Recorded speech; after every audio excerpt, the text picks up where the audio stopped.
Bienvenue dans votre émission Cophosité. Dans Matthieu 26, verset 11, il nous est dit « Car vous avez toujours des pauvres avec vous, mais vous ne m'avez pas toujours. » En tant qu'observateur du sabbat, la miséricorde et la justice est-elle toujours présente? En tant qu'observateur du sabbat, quelle attitude avons-nous envers ceux qui sont pauvres? Quelle attitude avons-nous envers la terre?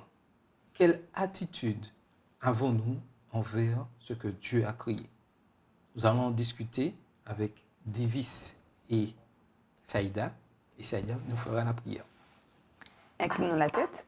Éternel Dieu, merci pour ce temps d'échange et de parole autour de ta justice, autour de ta miséricorde, mais aussi autour du fait, Seigneur, que tu nous demandes de prendre soin des autres et prendre soin des nécessités.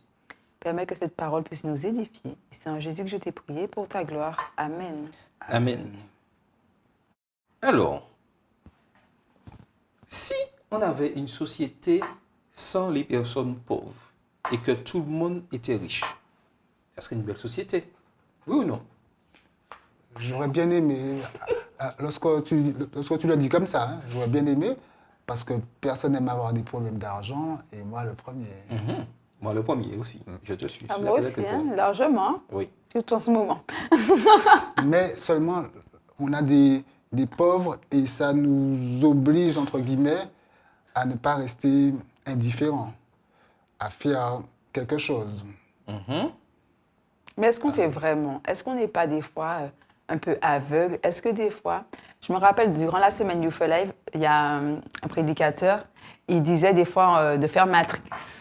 Si quelqu'un te regarde et tout, la personne ne doit pas te regarder, parler d'un couple, hein, et la personne est mariée et que quelqu'un te regarde, tu fais Matrix. Et je me dis des fois, est-ce que quand on voit des nécessiteux, quand on voit des SDF, est-ce qu'on n'est pas Matrix à fermer les yeux et à faire comme si on ne les avait pas vus?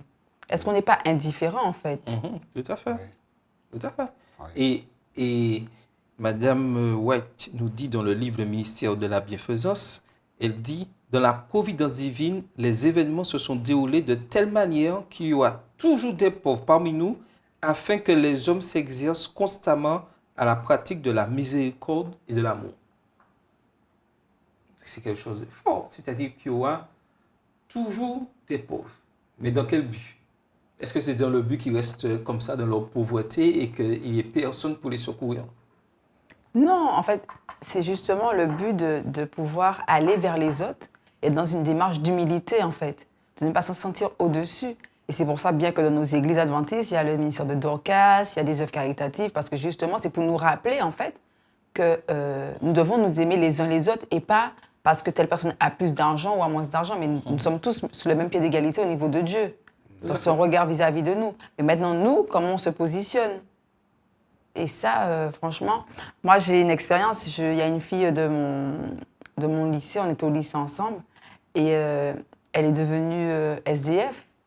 Alors, c'est vrai que des fois, je suis triste, quand je la vois, mon cœur saigne, parce que je n'arrive pas à aller vers elle, tu vois. Et je me retrouve, en fait, de cette leçon-là, parce que je me dis, moi-même, quand j'agis comme ça, c'est comme si j'étais indifférente à ce qu'elle vit.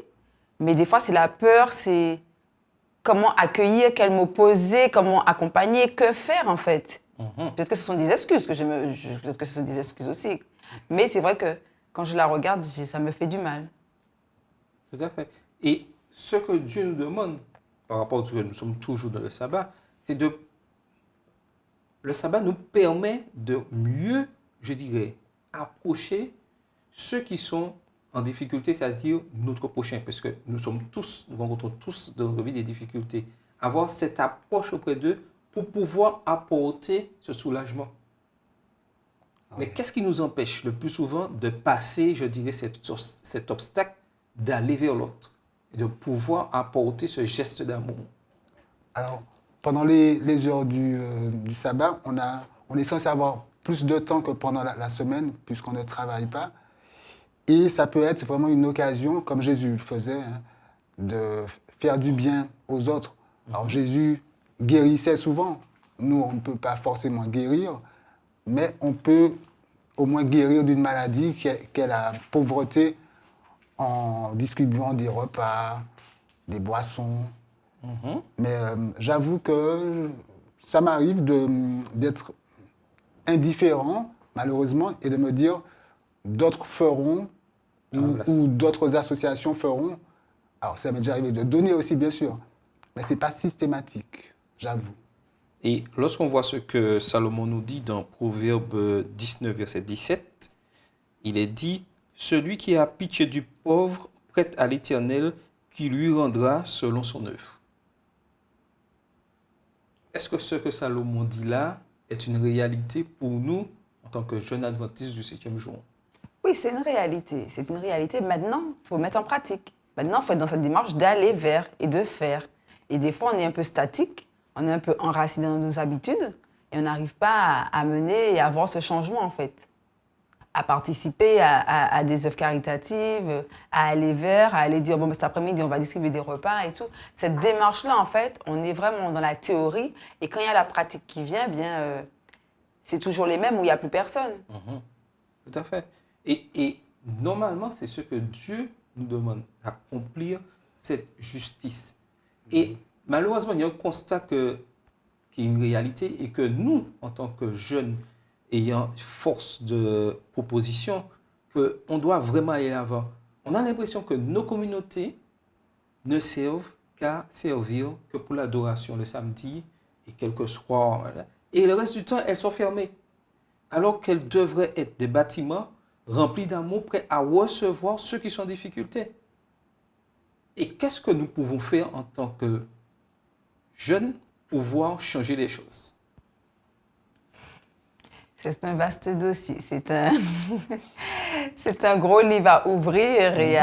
Mais je pense qu'on en est capable. Avec tous les outils, avec tout le soutien des autres, on peut arriver à de grandes choses et je pense qu'on peut aider ceux qui sont dans le besoin parce que c'est ce que Dieu nous demande.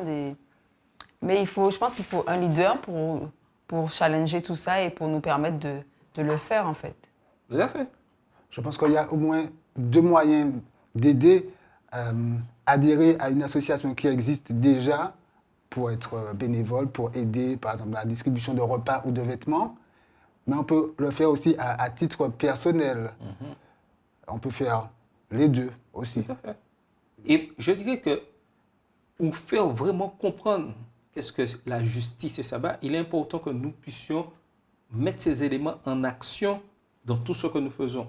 Et lorsqu'on lit la parole de Dieu dans Michée 6, verset 8, il est dit, « On t'a fait connaître, ô homme, ce qui est bien, et ce que l'Éternel demande de toi, c'est que tu pratiques la justice, que tu aimes la miséricorde et que tu marches humblement avec ton Dieu. » Justice, miséricorde et marcher humblement avec Dieu. Marcher humblement avec Dieu, c'est respecter ses commandements, pratiquer la miséricorde et être juste dans ce que nous faisons. Et ça, c'est très important. Et tous ces éléments doivent apparaître dans le fonctionnement du sabbat. Mais le plus souvent, nous nous arrêtons, disons, à la partie marcher humblement avec Dieu. Ça nous arrange. Ça ne dérange pas notre fonctionnement et ça nous arrange. On est comme ça, en fait. Hein, c'est vrai. On est imparfait et des fois, quand il y a des fonctionnements qui ne nous dérangent pas et qui nous arrangent, ben, on s'engouffre dedans et puis on passe à côté de la justice du sabbat et de la miséricorde, en fait. Tout à fait.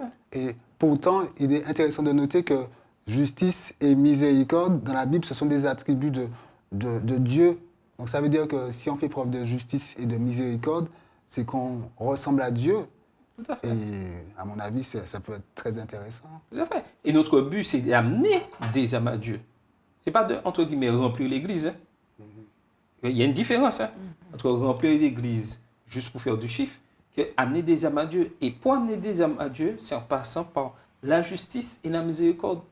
Parce que je peux être un observateur du sabbat, me déclarer un grand observateur du sabbat, mais sans la justice, sans la miséricorde, mon observation du sabbat ne sera pas comprise des autres. On comprendra plus que c'est, je dirais, un dogmatisme, quelque chose une doctrine, mais qui ne devient pas réelle. Parce que la réalité de la doctrine du sabbat passe par la miséricorde et la justice. Sommes-nous miséricordieux et justes dans tout ce que nous disons et tout ce que nous faisons? C'est une question qui doit nous interpeller chacun de notre conscience. Suis-je juste et miséricordieux dans tout ce que je fais? Non. On veut tendre vers cet objectif, Mhm. mais on a souvent beaucoup de chemin à faire. Mais il faut au moins faire les premiers pas et avec Dieu, aller vers cette direction. Tout à fait. Mais nous sommes conscients que la justice totale, la miséricorde, ne sera mise en place que lorsque Christ reviendra. Oui, ça c'est sûr. Il faut être conscient. Ça c'est sûr. Et c'est ça que je dirais des fois que nous n'avons pas à faire l'équilibre entre les deux. C'est vrai que malheureusement, l'homme a péché, la terre est appelée à être détruite et que c'est quand Christ reviendra que toute, je dirais, et justice sera rétablie. Mais est-ce que parce que je sais que c'est à la fin que je rétablis que je dois rester dans une inertie et ne rien faire? C'est-à-dire, bon, comme Christ revient quand, je ne sais pas quand, bon, ben, Christ va se débrouiller à faire ce qu'il doit faire. Moi, justice, ça, c'est son problème. Miséricorde, c'est son problème. Est-ce que je peux dire ça? Non, parce que l'Éternel te dit que quand tu fais cette chose, au plus petit, c'est à moi que tu les fais. Donc du coup, enfin, j'ai paraphrasé un peu le Tout à verset, fait, hein, oui, oui. mais c'est un peu ça. Donc, il faut quand même être dans une démarche, justement, parce que c'est à Dieu, que reviennent toutes choses. Donc, il faut quand même aller vers et commencer, en fait. Et puis, Dieu fera, comme tu as dit, Davis, Dieu fera des exploits, mais il faut être dans une démarche. Tout à fait. Oui, parce que si on attend que Dieu revienne pour instaurer la justice, qu'est-ce que les sans-domicile fixe actuels vont devenir? Bien sûr, ils sont aidés par d'autres associations, mais est-ce que les besoins sont couverts par toutes les associations? C'est pas Tout à fait. sûr. Mais entre nous, si j'attends que Jésus revienne pour accomplir justice, est-ce que je serai présent dans ce retour de Christ pour aller au ciel avec lui, puisque je n'aurais pas accompli justice? Et toujours pour sans paraphraser la parabole où tu seras rejeté parce que tu n'as pas fait du bien au prochain, au plus petit, dont c'était Dieu lui-même. Donc parce que je ne l'ai pas fait, Dieu risque de me rejeter. Pas risque, Dieu me rejettera. Donc il est important que je puisse, je dirais, faire du bien à mon prochain et chercher. Et ça devrait entrer dans notre logiciel d'observation du sabbat aussi. Faire du bien à tous les nécessiteux. Mais honnêtement, dans notre fonctionnement d'adoration aujourd'hui, est-ce que... Je me pose la question, est-ce qu'on dit que l'église par exemple, on se dit, bon, sabbat, l'église de Rep sera fermée parce qu'on va distribuer, des denrées alimentaires. Je ne sais pas si ça va passer au comité d'église. Hein. Mais pourquoi pas? Pourquoi pas? Mais c'est un gros changement. C'est-à-dire qu'on n'est pas habitué à ça, en fait. À se dire qu'on ferme l'église parce qu'il y a un programme. Il y a, voilà. Mais on ne ferme pas l'église parce qu'on va distribuer des denrées alimentaires. Donc... C'est un vaste débat. Mais ce qu'on veut dire, c'est qu'il faut aller dans le sens d'aider les nécessiteux. C'est ça. Bon, c'est vrai qu'on ne va pas aller contre non plus la majorité. Bon, si ça pose problème, on peut aller aussi à partir de midi, après le service, distribuer à manger. Oui. Afin que nous puissions rester dans la mission d'adoration. Je peux comprendre que, puisqu'il faut... Ça ne sert à rien d'aller tout seul si toute l'église reste plus de rébellion. Les faits recherchés ne sera pas... Et ça ne sera pas une grande réussite. Mais c'est une idée, mais on n'est pas obligé de fermer. Après le culte, au lieu de rentrer à la maison, nous allons distribuer des denrées aux nécessiteux.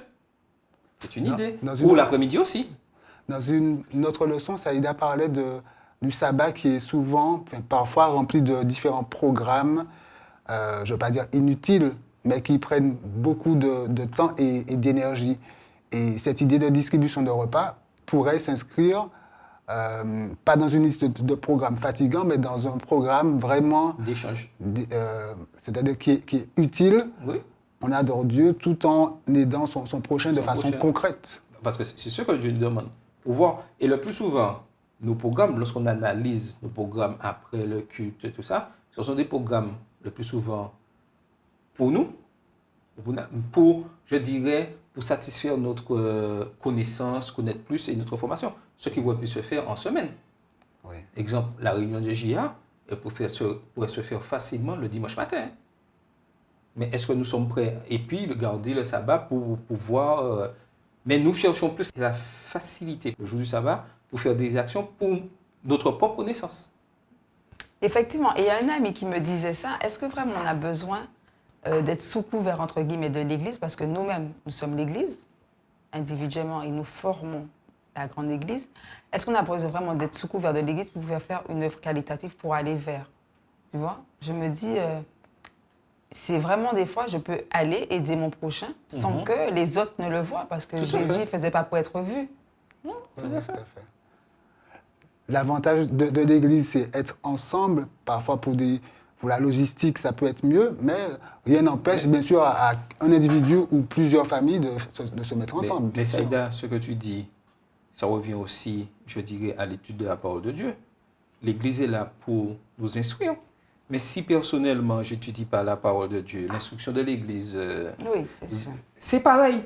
C'est-à-dire l'instruction, l'Église, nous retrouvons dans l'adoration, nous faisons le résumé de la leçon, nous entendons un message. Mais si moi-même, personnellement, à la maison, de mon côté, je n'étudie pas la parole de Dieu, ce qui sera dit sur la chair, là, il fait zéro. Et c'est pareil. L'Église va nous amener à un service communautaire, va nous amener à distribuer, à manger en collectif. Mais si, de mon côté, il faut que je le fasse aussi.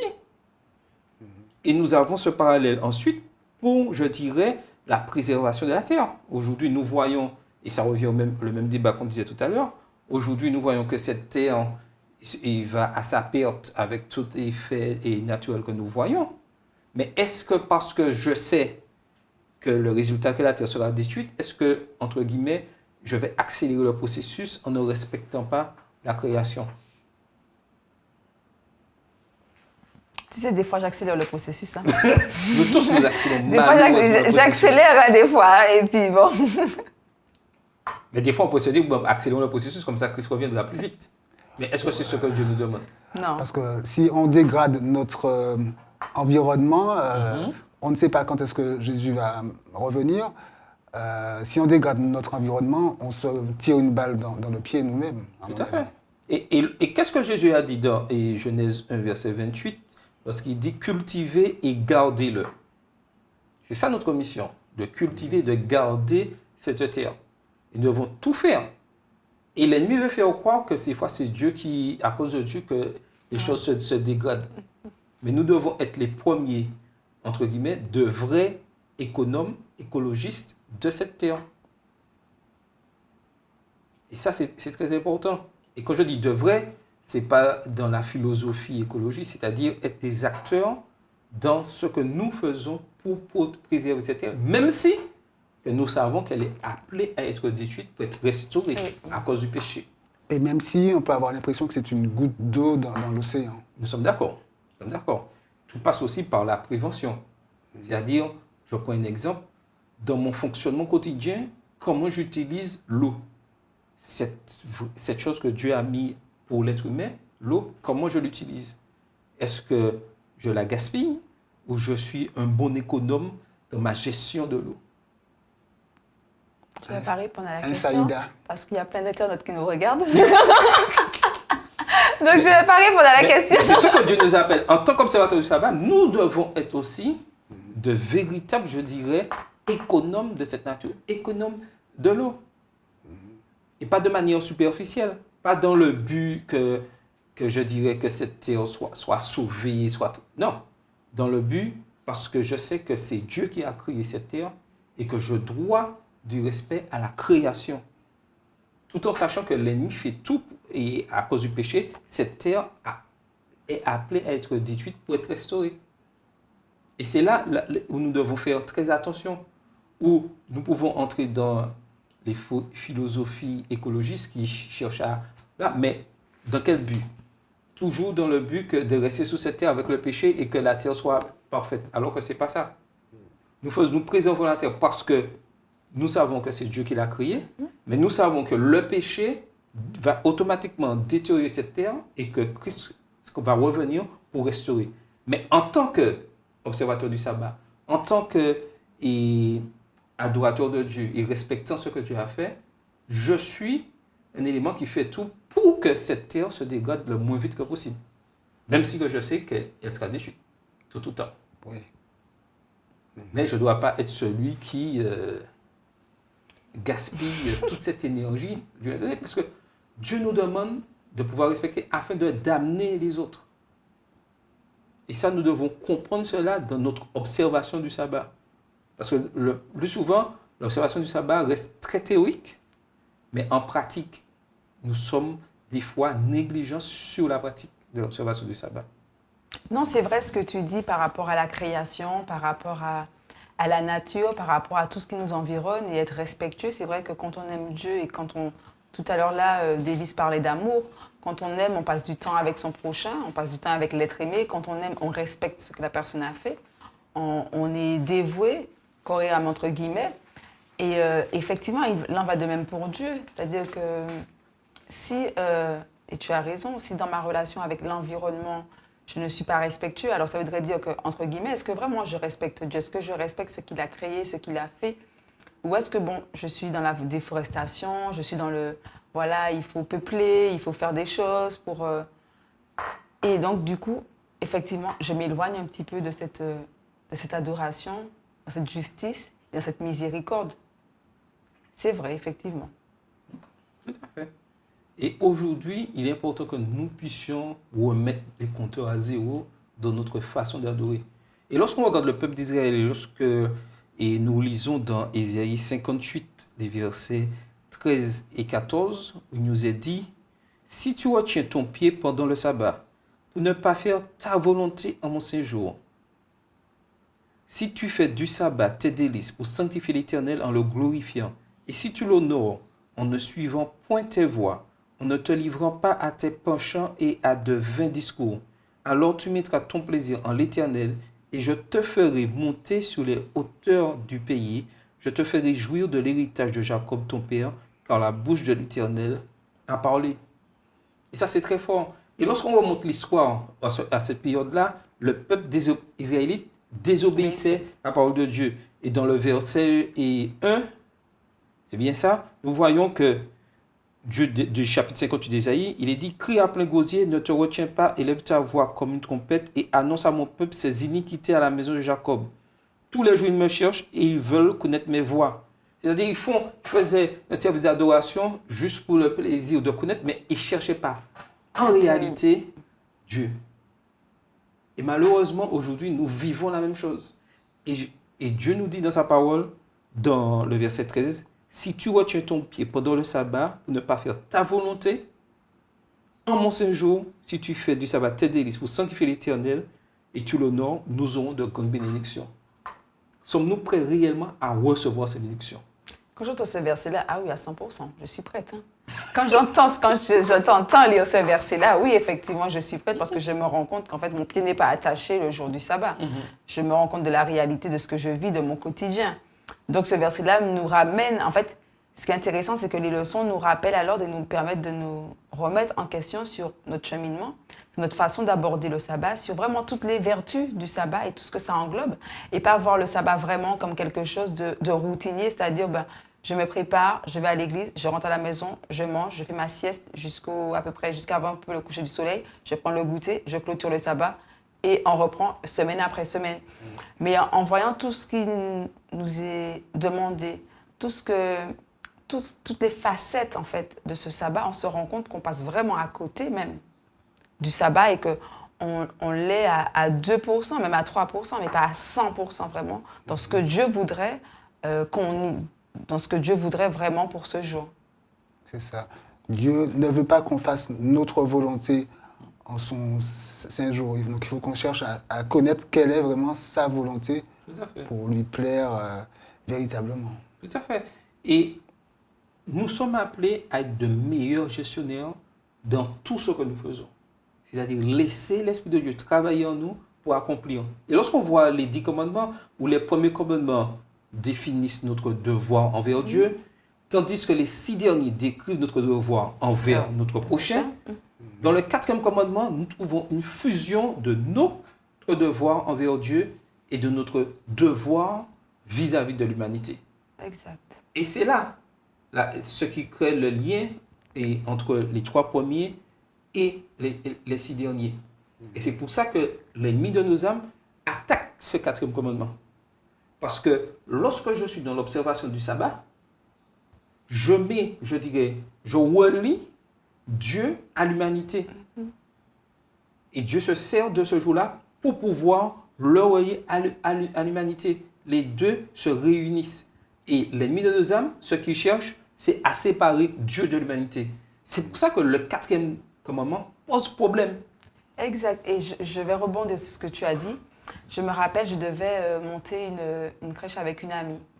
Et je lui disais, et j'en discutais et tout avec d'autres amis, elle me disait, oui, mais bon, même si tu ne travailles pas, bon, les autres peuvent travailler. Je disais, mais non, mais c'est incompatible en fait. Parce que je ne peux pas ne pas travailler et faire des personnes travailler pour moi. C'est vraiment être vraiment éloigné de ce commandement-là. Je ne ferai aucun ouvrage, mais je ne ferai ni travailler ni mon fils, ni ma fille, ni mon serviteur, ni ma servante. Donc, du coup, je ne peux pas être en me disant, bon, ben, moi, je suis dans mon sabbat, je sanctifie ce jour-là, et en même temps savoir qu'il y a des personnes qui travaillent pour moi, même si elles ne sont pas adventistes. Mais ce serait un mauvais témoignage. Du coup, être un meilleur gestionnaire, c'est tenir compte de ça. Et quand tu parlais des commandements, comme le commandement avec Dieu et les autres autour du prochain, le quatrième commandement englobe les deux et nous ramène vraiment à notre réalité. J'aime mon prochain, j'aime Dieu. Mais qu'est-ce que je fais de mon prochain pour ce jour de repos? Et tout, et au fur et à mesure, nous devons comprendre, il doit y avoir une évolution. C'est vrai que cette démarche de comprendre et ce jour va dans les plus petits détails de notre fonctionnement. Quand tu disais, certes, entreprise, je fais travailler du monde, mais ceci doit évoluer au fur et à mesure que je dois comprendre ce que représente le sabbat, sans vouloir imposer les règles. Mais lorsque je suis rempli de cet amour, au fur et à mesure, le Seigneur nous permet de comprendre des choses et il est là pour former notre caractère et nous débarrasser de tout ce qui est mauvais. Et des fois, l'Éternel peut nous mettre dans des situations où nous sommes obligés de rompre des relations avec des personnes parce que nous souhaitons observer le sabbat et rester dans le droit chemin. Et des fois, malheureusement, nous serons obligés, en tant que jeunes, de prendre des décisions drastiques, difficiles, et que même ceux qui sont autour de nous ne comprendraient pas. Comment tu vas perdre autant d'argent, autant de puissance, juste pour un jour comme ça d'adoration, le sabbat? Mais nous aspirons à beaucoup plus. Nous aspirons à avoir cette vie éternelle. Et aspirer à cette vie éternelle nous oblige de faire des sacrifices sur cette terre. Tout à fait. C'est le bienfait de l'observation du sabbat. Pouvoir se débarrasser des scories, des choses qui nous empêchent d'avancer. Mais sommes-nous prêts vraiment à relever ce défi? À nous débarrasser de tout ce qui pourrait entraver notre relation avec Dieu? Alors, je ne sais pas si nous sommes prêts, mais avec l'aide de Dieu, on pourrait être prêt. Parce qu'en fait, quand on se dit on est prêt, c'est-à-dire que quand tout va bien, effectivement, bon, je le fais. Et puis quand je suis là, déprimée et tout, il y a cette petite voix qui trotte dans ma tête pour dire « Ouais, mais tu aurais pu faire ça, ça te coûte quoi, etc. » Et au final, tu te dévies sans même que tu te rendes compte, en fait. Donc c'est vraiment Dieu qui a le pouvoir de faire en nous ce que nous-mêmes, on n'est pas capable de faire. Et donc c'est lui qui va nous aider vraiment à prendre des décisions et à faire et à rester constant, en fait, dans notre positionnement de ce qu'on souhaite ou pas pour le jour du sabbat. C'est vraiment lui qui va faire, parce que de nous-mêmes, on en est incapable. C'est-à-dire que ce sabbat-là, je vais faire ça, dans 4 mois, tu vas dire, ça y est, c'est parce que tu avais dit, ce jour-là. Et je vais me détourner, et ça va devenir en fait une habitude. Il faut qu'on pense à Jésus dans le jardin de Gethsémane. Son corps demandait que Dieu éloigne cette fameuse coupe de difficulté, mais il a abdiqué sa volonté à Dieu et il a fait la volonté de Dieu, même si humainement, il voulait faire tout le contraire. Tout à fait. Et c'est ça que nous devons comprendre dans la justice du sabbat. Trouver l'opportunité de servir notre prochain, de préserver cette terre, afin de pouvoir faire comprendre aux autres que l'observation du sabbat, c'est un plaisir et non, je dirais, une obligation. Sommes-nous prêts vraiment à vivre ce jour du sabbat dans la justice et la miséricorde de Dieu? C'était votre émission Offres idées.